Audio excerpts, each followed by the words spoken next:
एक दिन एक भेड़ रास्ता भटककर एक गांव की ओर आ गई। भेड़ भूखी थी और उसे खाने के लिए कुछ नहीं मिल रहा था।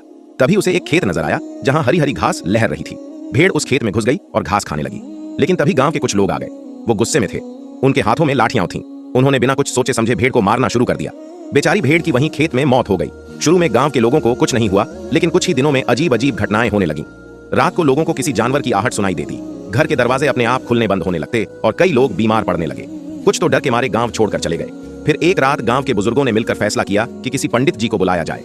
पंडित जी आए। उन्होंने गांव की बात सुनी और कहा, यह भेड़ की आत्मा है जो न्याय चाहती है। पंडित जी ने गांव के बीचों बीच हवन किया, मंत्र पढ़े और भेड़ की आत्मा को बुलाया।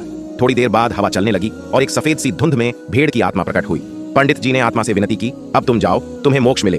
भेड़ की आत्मा बोली, जब तक मुझे वह घास नहीं मिलती जिसे मैं भूख में खाने आई थी, मैं चैन से नहीं जा सकती।